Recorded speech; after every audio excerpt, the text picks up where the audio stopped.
Hare Krishna.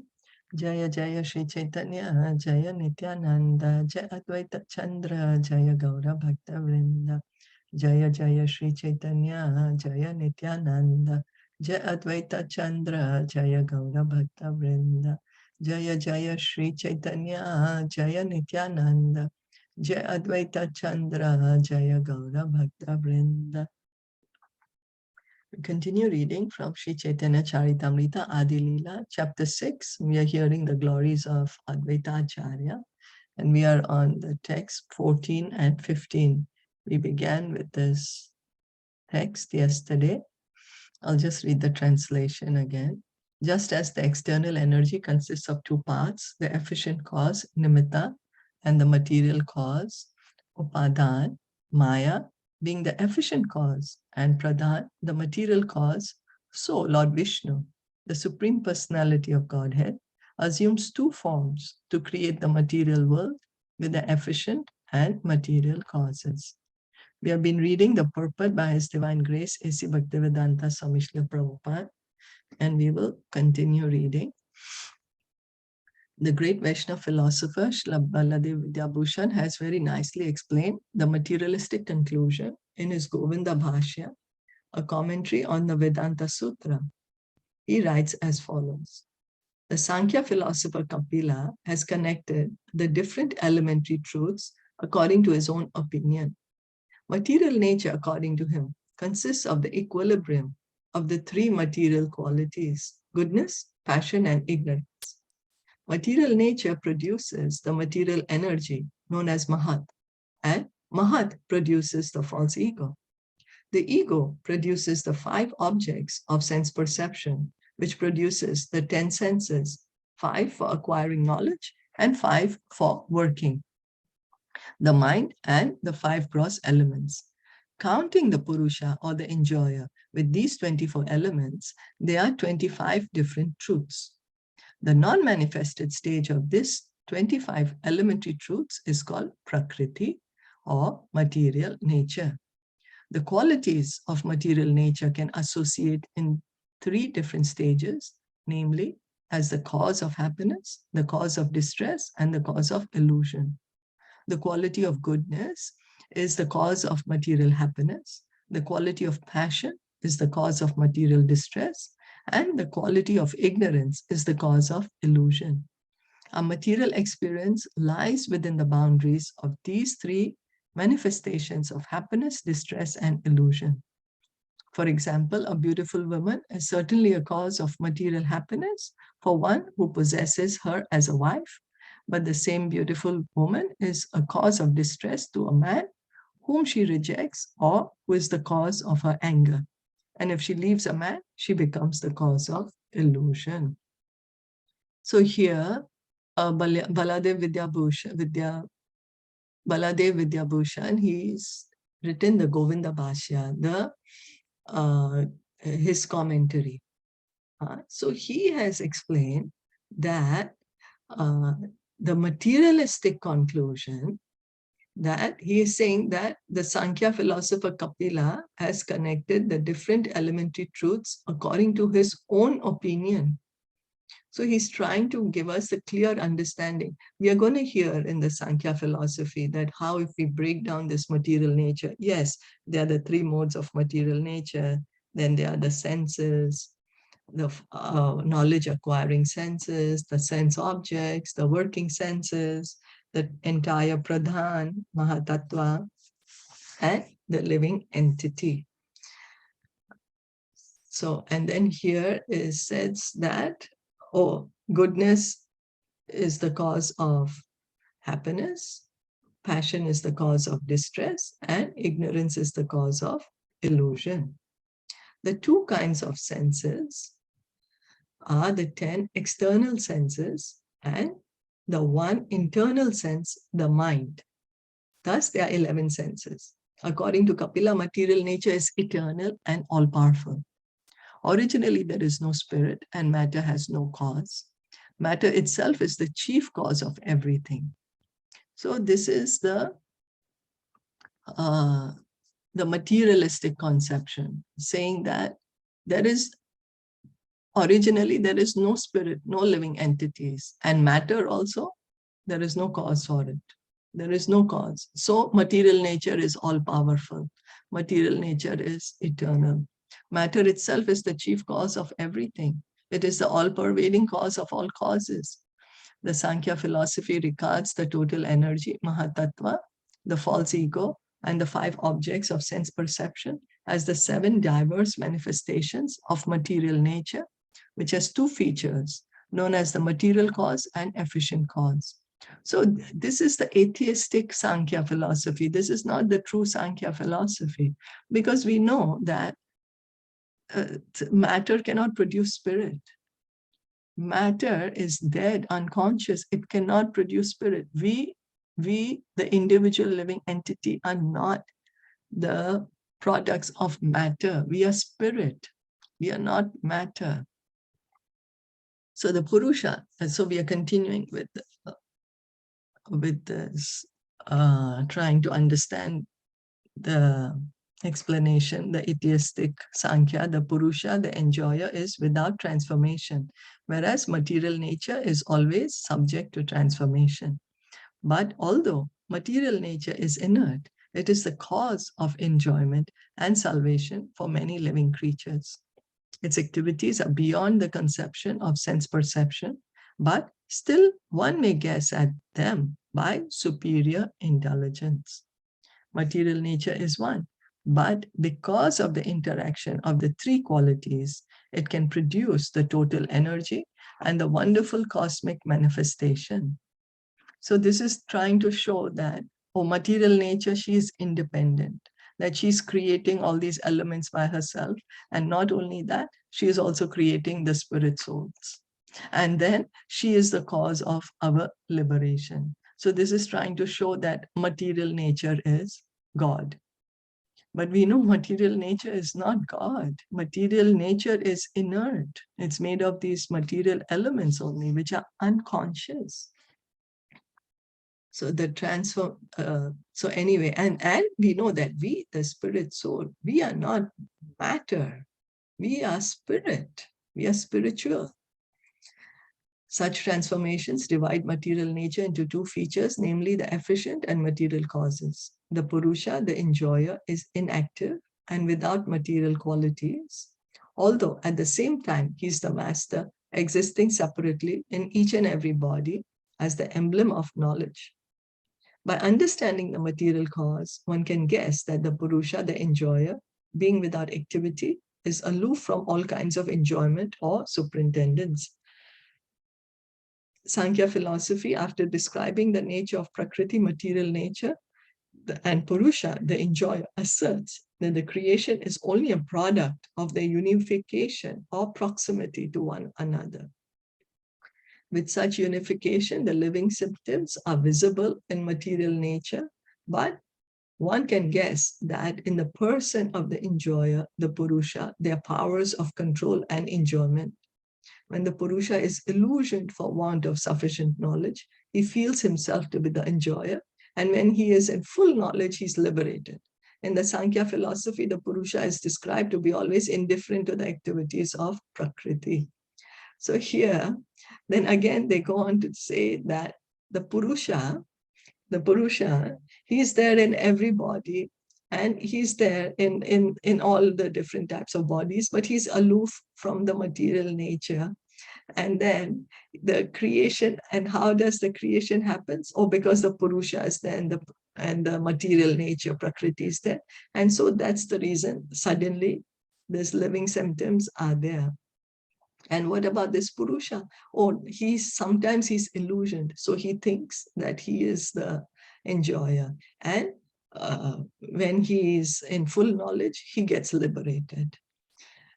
So so this thing is saying that, oh, it means to say that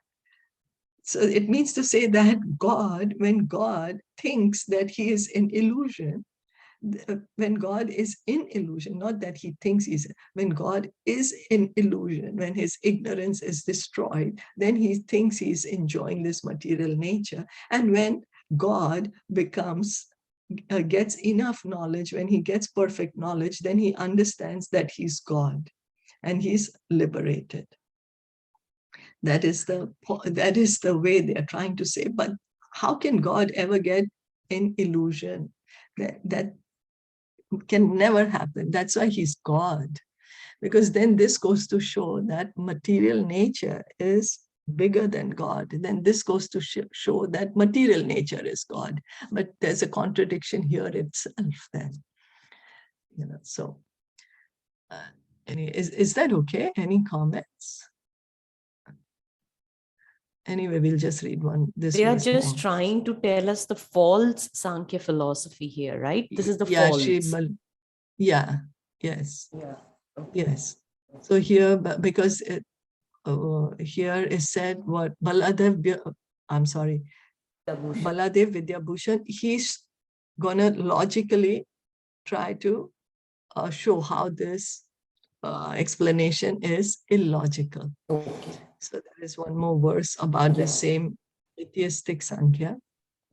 And we know the real Sankhya we are reading in the Srimad Bhagavatam. That is the real Sankhya. This is the atheistic Sankhya. The Sankhya philosopher accepts three kinds of evidences, namely direct perception, hypothesis, and traditional authority. When such evidence is complete, everything is perfect. The process of comparison is within such perfection. Beyond such evidence, there is no proof. There is not much controversy regarding direct perceptual evidence or authorized traditional evidence. The Sankhya system of philosophy identifies three kinds of procedures, namely parinamat, transformation, samanvayat, adjustment, and shaktita, performance of energies, as the causes of the cosmic manifestation. Three kinds of evidence: direct perception, hypothesis, and traditional authority. When such evidence is complete, everything is perfect. Direct perception means what we are able to see directly with the senses. Hypothesis means maybe, and traditional authority means hearing from the authority. So these three kinds of evidences. The process of comparison is within such perfection. Beyond such evidence, there is no proof. There is not much controversy regarding direct perceptual evidence or authorized traditional evidence. Or there is no controversy regarding direct perceptual evidence or authorized traditional evidence. The Sankhya system of philosophy identifies three kinds of procedures, namely parinamat, transformation, samanvayat, adjustment, and shaktitaha, performance of energies, as the causes of the cosmic manifestation. Anyway, this is the evidence which is there. The three kinds of evidence that is accepted by the Sankhya philosopher. And then Srila Baladev Vidyabhushan, in his commentary on the Vedanta Sutra, has tried to nullify this conclusion because he thinks that discrediting these so-called causes of the cosmic manifestation will nullify the entire Sankhya philosophy. Materialistic philosophers accept matter to be the material and efficient cause of creation. For them, matter is the cause of every type of manifestation. Generally, they give the example of a water pot and clay. Clay is the cause of the water pot, but the clay can be found as both cause and effect. The water pot is the effect and clay itself is the cause, but clay is visible everywhere. A tree is matter, but a tree produces fruit. Water is matter, but water flows. In this way, they say the Sankhyites. In this way, say the Sankhyites, matter is the cause of movements and production. As such, matter can be considered the material and efficient cause of everything in the cosmic manifestation. Srila Baladev Vidyabhushan has therefore enunciated the nature of Pradhan as follows. So the Sankhya philosophy says that matter is the cause of everything. Matter is the cause of clay, and matter is also the cause of the water pot. Matter is the cause of a tree is matter. But a tree also is producing fruit. The water is matter, but water is flowing. So the Sankhya philosophy is saying that the matter is both the cause and the effect. It is saying that it is just matter from which the living entity is coming. So it's trying to say that the living entity is material, that the soul, the living force, the living entity is the soul. It's trying to say that the living force, the soul, is a product of matter. This is what the Sankhya philosophy is trying to say. So then how it is refuted is there in the, I don't know if y'all want to continue tomorrow, how these things are refuted.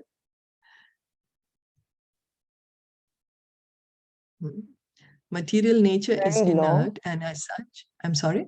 Is it very long if we can finish today? No? It is, no, we won't be able to finish today. It is long. Okay. It is long, but if you want this too, we could read the water pot and the... Okay. Material nature is inert, and as such, it cannot be the cause of matter, neither as the material nor as the efficient cause. Seeing the wonderful arrangement and management of the cosmic manifestation generally suggests that a living brain is behind this arrangement. For without a living brain, such an arrangement could not exist. One should not imagine that such an arrangement can exist without conscious direction. In a practical experience, we never see that inert bricks can themselves construct a big building. So if we say that the matter is both the efficient and the material cause, it means we are trying to say that the bricks, from wherever they are lying, they can come by themselves in an organized manner, and they will organize themselves and make a big building by themselves. This is what we are trying to say. But in our experience, we have seen it never happens. What to say that the bricks are going to collect themselves from all the different places and become into a building by itself? Even if we collect all the bricks and keep all the bricks that are needed for a building, they're still not going to become a building by itself. Always a living brain is needed to assemble the matter. The arrangement of matter, the management of matter always needs a living brain behind it. It's not that we were sleeping, that one day there is nothing, no city of Taipei, nothing is there, it's just dust. And we wake up in the morning and wow, suddenly all the buildings are made, the cars are made, the signals are there, the trains are there, everything is there in an organized manner. No, it takes organization, it takes planning. There are people behind it. Similarly, there is someone behind this material nature. Material nature, otherwise we are saying that, as we say, the bricks are going to by themselves become into a building. But we are not seeing anything like that happening. We are never seeing that matter can come together. Or even if we take a clay, the clay cannot by itself become a water pot. There has to be someone who has to turn that clay into a water pot. And so here, the example of the water pot cannot be accepted because a water pot has no perception of pleasure and distress. Such perception is within. Therefore, the covering body or the water pot cannot be synchronized with it. For example, a water pot cannot be accepted because a water pot has no perception of pleasure and distress. So the water pot is unconscious. It's unconscious. It cannot feel any pleasure. It cannot feel any sadness. Such perception is within. Therefore, the covering body or the water pot cannot be synchronized with it. Okay, so the perception, the consciousness is because of the soul, not for the body. The body is just a covering. It is material, it's just a covering. But we are not material. We have perception, we have pleasure, we have distress. If I break this table in front of me, it's not going to feel hurt because it's matter. But if you do something to me, I will feel hurt. Why? Because I'm inside this body right now. Once I leave the body, you do anything to the body, I will not feel it. So this goes to show that the soul is not material. The individuality is with the soul, not with the body. The body is material. So you had any comments or questions on this? No, this is very clear, like understandable, the logic. Logical, right? Okay. Yeah, Thank very you. logical. Okay. Thank you. So we'll continue reading tomorrow, this purport. Yeah. Caitanya Caritamrita ki jai, Srila Prabhupada ki jai, Gaur Bhakta Vrinda ki jai. Hare Krishna.